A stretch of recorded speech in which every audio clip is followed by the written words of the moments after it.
Bienvenida y bienvenido a esta exploración detallada. Hoy nos vamos a meter a fondo con unos extractos de Rompe la barrera del no, el libro de Chris Voss. Ya sabes, el que fue negociador jefe de secuestros internacionales del FBI. Material, muy potente. Desde luego. Las fuentes que vamos a ver hoy nos pintan un cuadro de la negociación, que choca bastante con la teoría académica de siempre, ¿no? Aquí el foco está en la psicología, en la emoción pura y dura y en tácticas que se han pulido, en las situaciones más límite que te puedas imaginar. Justo ahí queríamos llegar. Nuestra misión hoy es un poco desgranar esos principios clave que Voss y el FBI desarrollaron, no en un aula, sino, en escenarios de vida o muerte. Y lo más interesante, creo yo, es ver cómo esas mismas herramientas nos pueden servir en el día a día. En negociaciones más cotidianas, claro. Exacto, en el trabajo, al comprar algo, incluso en casa. Empezamos a desentrañar esto. Venga, vamos a ello. Voss arranca fuerte, Cuenta una anécdota de un simulacro de negociación en Harvard. Él, con todo su bagaje práctico del FBI, claro, se enfrenta a académicos que son expertos en negociación racional, la lógica pura y dura. Sí, los teóricos. Y su arma secreta, que parece casi una tontería, son preguntas abiertas, del tipo, ¿cómo se supone que voy a conseguir eso? Y funciona. Es que esa anécdota, resume perfectamente la tesis del libro. Negociar no es solo lógica, es vital entender la psicología humana, nuestra parte irracional. Voss se apoya mucho en Kahneman y Tversky, ¿sabes? Los de los sistemas 1 y 2 de pensamiento. El rápido y emocional frente al lento y lógico. Exacto. El sistema 1 es el emocional, el rápido, el intuitivo. Y el sistema 2 es el lógico, el lento. Pues las técnicas del FBI, como esa pregunta, apuntan directamente al sistema 1. Van a la emoción. Y lo que a mí me parece más fuerte es de dónde vienen estas técnicas. No salieron de un laboratorio, vamos. ¿Qué va? Se forjaron en la calle a base de ensayo y error, de probar qué funcionaba y qué no para salvar vidas, con una presión brutal. Fue un proceso, casi dice él, visceral. Totalmente. Iterativo, de aprendizaje sobre la marcha. Hablemos de una de las herramientas más básicas que presenta, el reflejo, o mirroring, que es simplemente repetir las últimas palabras, 1, 2, 3 palabras de lo que dice el otro. Suena simple, ¿no? Casi infantil. Sí, parece muy básico, pero el impacto es enorme. Voss lo ilustra con el atraco al banco Chase Manhattan. Ese simple eco, ayuda a crear sintonía, el famoso rapport. Anima al otro a seguir hablando, a explicar más, a revelar información casi sin darse cuenta. No es una escucha pasiva, entonces. Para nada. Es muy activa, diseñada para construir confianza. Incluso menciona un estudio, que es curioso, de camareros que usaban el reflejo y recibían, un 70% más de propinas. Algo hace bien a nivel psicológico, está claro. Y muy relacionado con esto está la empatía táctica. Voss insiste mucho, y esto es importante, en que no es simpatía, no es estar de acuerdo. No es sentir lástima. Exacto. Es entender profundamente la perspectiva del otro, sus motivaciones, sus emociones, para poder influir. Él lo usó en un incidente muy tenso en Harlem, hablando 6 horas a través de una puerta cerrada. Empezó con algo como, parece que no queréis salir. Justo. La clave es entender por qué lo que hacen tiene sentido para ellos, desde su punto de vista. Es una herramienta estratégica, no es ser blando. Voss menciona la polémica aquella de Hillary Clinton cuando habló de empatizar con el enemigo. Sí, me acuerdo. Pues él subraya que es una táctica necesaria para entender y, por tanto, para negociar de forma eficaz. Reconocer la posición del otro para poder, trabajar desde ahí. Vale, entonces, empatía táctica como objetivo.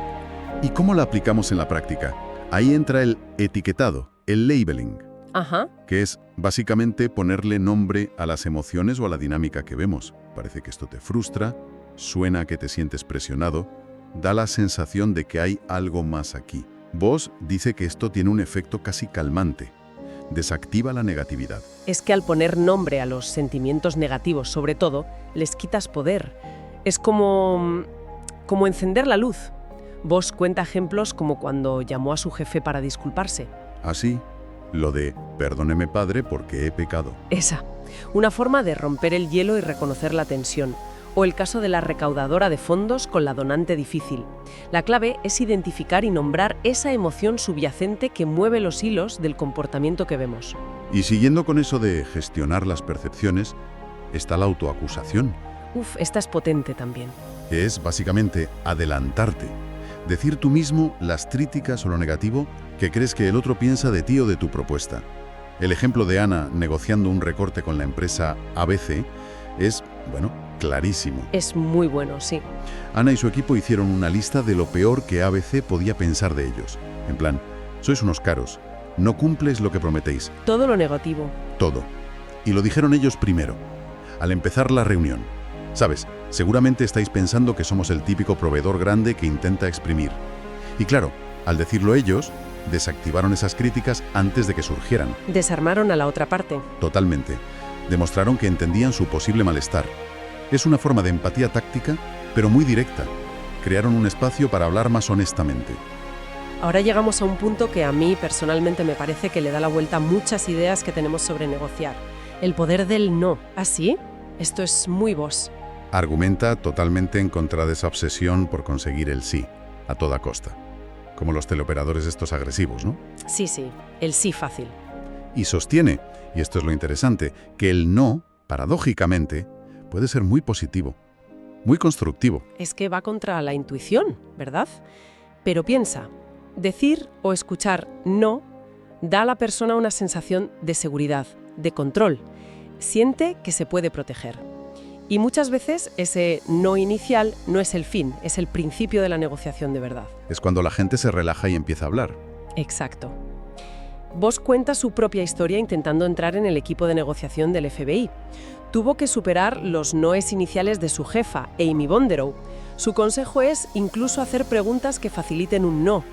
Tipo, ¿es un mal momento para hablar? Claro, así el otro siente que tiene el control, que puede decir no. Justo. Protege su autonomía. Y curiosamente, eso abre más puertas que forzar un sí. Y profundiza más porque distingue tipos de sí. Está el sí falso, el de cortesía para quitarte de encima a alguien. El sí, claro, ya te llamo. Ese.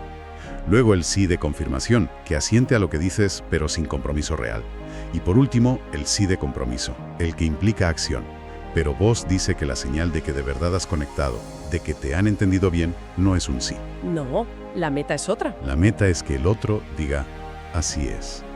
O en inglés, that's right. Ese así es oro molido, según Voss, claro. Surge cuando la otra persona siente que has descrito su situación, sus emociones, su punto de vista. Perfectamente, mejor incluso que ellos mismos. ¿Y cómo se consigue? Con resúmenes cuidadosos, parafraseando activamente lo que dicen. El ejemplo clave es la negociación por el rehén Jeffrey Schilling en Filipinas. El negociador filipino, Benji, siguiendo las pautas de Voss, usó resúmenes empáticos. En plan, parece que todo es tan injusto, entiendo por qué estás tan enfadado. Ajá. Hasta que el líder terrorista de Abu Sayyaf soltó el así es. Y a partir de ahí, la demanda de rescate económico, que era el gran problema, desapareció de la conversación. Puf, vaya. Voss lo diferencia mucho del tienes razón, que a menudo es solo una forma educada de decir, vale, pesado, déjame en paz. Entendido. Vale, hemos visto cómo escuchar, empatizar, gestionar emociones. Y ahora cómo guiamos la conversación sin parecer que mandamos. Aquí entran las preguntas calibradas. Las estrellas de Voss, casi. Son preguntas abiertas, muy pensadas, que suelen empezar por cómo o por qué. No buscan un sí o un no. No buscan un dato concreto. Buscan hacer pensar al otro, dirigir su atención hacia el problema que tú quieres que resuelva. La idea es sutil, ¿eh? Que el otro llegue a tu solución, pero creyendo que la idea fue suya. Exacto. Le das el control, pero un control dirigido. Voss pone ejemplos. El secuestrador que preguntó, ¿cómo sé que ella está bien? Y consiguió una prueba de vida sin exigirla. O su clienta con la empresa morosa, que preguntó, ¿cómo se supone que voy a hacer esto sin que me paguéis? Y consiguió que la empresa se pusiera en su lugar y pagara. Eso es. Obligas al otro a pensar en tu problema y a buscar soluciones contigo. Y lo clave es que evitan la confrontación.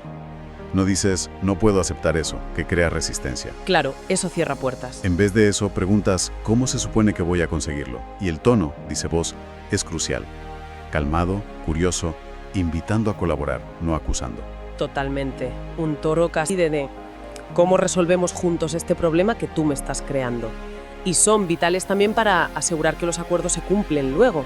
¿Cómo? Pues con preguntas como ¿cómo sabremos que vamos por buen camino? O ¿qué hacemos si las cosas se tuercen? Obligas al otro a pensar en la implementación, a comprometerse mentalmente. El caso del secuestro de José en Ecuador es un ejemplo brutal de cómo esas preguntas «¿Cómo sé que sigue vivo?», no solo mantuvieron la negociación, sino que desgastaron a los captores. Les obligaban a buscar pruebas, a discutir entre ellos. Exacto, y eso creó la oportunidad para la huida. Vale. Escuchar, conectar, guiar. Ahora, Voss también habla mucho de cómo influir en la percepción de la realidad del otro. Y aquí vuelve a apoyarse en Kahneman y Tversky, en la teoría prospectiva. Ajá, la aversión a la pérdida. Eso es, que el miedo a perder algo nos mueve mucho más que la posibilidad de ganar algo equivalente. Y esto se usa activamente con el anclaje. Puedes anclar emocionalmente, como hizo Voss con sus consultores. Os tengo que hacer una propuesta horrible. Vais a pensar que soy un desastre. Preparas el terreno. Para que lo que venga después parezca mejor. Claro, y luego está el anclaje numérico. Si el otro te lanza un ancla muy bestia, una cifra muy alta o muy baja, lo importante es no reaccionar y desviarla con calma, no aceptarla como punto de partida. Otra táctica es usar rangos al ofertar. ¿Rangos? Sí, porque la gente tiende a fijarse en el extremo del rango que más le beneficia, aunque tú estés pensando en el otro extremo. Curioso. Otro concepto psicológico que analiza Oz es el poder enorme de la palabra justo. Sí. Es un botón emocional muy fuerte. El juego del ultimátum, ese de repartir 10 euros. Que uno propone cómo y el otro acepta o rechaza. Y si rechaza, nadie se lleva nada. Ese mismo. Demuestra lo subjetivo que es lo justo. La gente prefiere quedarse sin nada antes que aceptar un trato que siente que es injusto, aunque racionalmente ganar algo sea mejor que cero. Rechazar un euro de 10 es irracional económicamente. Pero emocionalmente se entiende. Por eso Voss dice, usa justo con estrategia, solo queremos lo que es justo, y defiéndete si lo usan contra ti. Entendido, parece que he sido injusto, volvamos a donde sintió eso y corrijámoslo. Y también habla de los plazos límites, que no siempre hay que ocultarlos. Eso es interesante. La idea general es no revelar tu fecha límite, ¿verdad? Sí, parece lo lógico. Pues Voss, basándose en investigaciones, sugiere que a veces comunicarlo acelera las cosas, reduce la incertidumbre, fuerza a negociar en serio. El ejemplo de los secuestros en Haití es buenísimo. ¿Qué pasó? Descubrieron que los secuestradores necesitaban la pasta sí o sí antes del fin de semana para sus juergas. Saber eso les dio una ventaja brutal. Pudieron apretar y cerrar tratos por mucho menos dinero conforme se acercaba el viernes. Vaya, saber el plazo del otro. Exacto. O usar el tuyo propio para meter presión controlada. Llegamos al regateo, al toma y daca. El libro identifica 3 estilos principales de negociador. ¿Cuáles son? Está el acomodador, que busca la relación por encima de todo, odia el conflicto, el silencio le pone nervioso. Luego el asertivo, que va directo al grano, enfocado en su objetivo.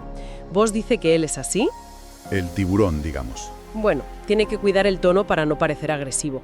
Y el tercero es el analista. Necesita tiempo, datos, el silencio su amigo para pensar. ¿Y cuál es mejor? Ahí está la gracia. Voss dice que los 3 pueden ser súper efectivos. La clave no es tu estilo, sino conocerlo y, sobre todo, saber adaptar tu comunicación al estilo del que tienes enfrente. Flexibilidad. Totalmente. Un asertivo tiene que usar más preguntas calibradas, más etiquetas para suavizar. Un acomodador tiene que aprender a callarse y usar el silencio. Y con un analista hay que darle espacio, no agobiarle. Y para el momento de las ofertas y contraofertas propone un método muy concreto, el modelo Ackerman. Sí, es un proceso bastante estructurado. A ver, explícanoslo. Vale. Primero, fijas tu precio objetivo, lo que realmente quieres conseguir. Segundo, calculas 4 cifras, 65%, 85%, 95% y 100% de ese objetivo. Porcentajes del objetivo. Exacto. Tercero, tu primera oferta es el 65%. Es un ancla deliberadamente baja o alta, según el caso, para mover el punto de partida. Cuarto, entre oferta y oferta usas muchas preguntas calibradas, empatía, resúmenes, para resistir las contraofertas sin ceder rápido. Aguantar la posición. Eso es. Y quinto, vas haciendo tus siguientes ofertas usando los porcentajes 85, 95 y 100. Pero ojo, los saltos son cada vez más pequeños y las cifras finales, sobre todo la última, deben ser muy específicas, no redondas, tipo 13.478 euros en lugar de 13.500. Y si puedes, mete algo no monetario al final. ¿Para qué lo de las cifras raras y lo no monetario? Para que parezca que has exprimido hasta el último céntimo, que has llegado a tu límite absoluto. Da credibilidad a tu oferta final. Y lo no monetario endulza el trato, parece una concesión extra. Suena muy calculado, sí. ¿Lo usó él? Cuenta la compra de su Toyota 4Runner rojo. Aplicó el modelo, empezó bajo, usó preguntas calibradas. ¿Cómo se supone que puedo pagar eso? Empatía. Es un coche genial, pero se me va. Aguantó, dejó silencios y al final consiguió su precio usando cifras precisas. ¿Funciona entonces? Parece que sí, si se combina con todo lo demás. No es solo el modelo, es cómo lo usas. Y ya para ir terminando, introduce un concepto de otro autor, Nassim Taleb. Los cisnes negros. Sí, que no son pájaros, claro. No. ¿A qué se refiere? A esa información oculta, desconocida, impredecible, que si la descubres cambia todo el panorama de la negociación. Son las incertidumbres desconocidas, esos factores que nadie considera, pero que son la clave.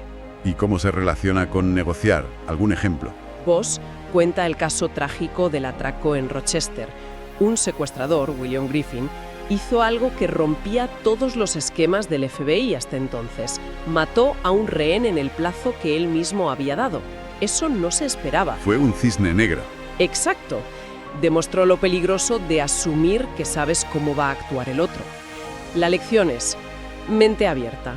Cuestiona tus hipótesis, atento a lo raro, a lo que no encaja, a lo que parece una locura. Pero si son impredecibles, ¿cómo los encuentras? Hay que indagar mucho, ir más allá de lo obvio. Voss habla de 3 tipos de ventaja, de leverage. La positiva, tienes algo que quieren. La negativa, puedes hacerles daño si no cooperan, juegas con su aversión a la pérdida. Y la normativa. Normativa. Usar sus propias reglas, sus valores, su visión del mundo a tu favor. Usar sus normas contra ellos, vaya. Algo así. Y para encontrar cisnes negros y usar esa ventaja normativa, dice Voss, es clave entender la religión del otro. No la religión formal necesariamente, sino su cosmovisión, sus valores profundos, lo que de verdad le importa. Lo que le mueve por dentro. Eso es. El caso del granjero Dwight Watson, el del tractor con supuestos explosivos en Washington, D.C., es un ejemplo espectacular. Descubrir su profunda fe cristiana fue la clave. ¿Y qué hicieron?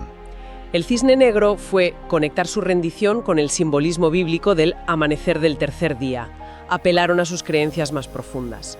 Y eso resolvió una situación súper peligrosa que estaba atascada. Impresionante. La verdad es que ha sido una exploración, muy intensa de estas técnicas. Mucho. Si algo queda claro, después de ver estos fragmentos de Rompe la barrera del no, es que negociar es, mucho más que un simple intercambio racional.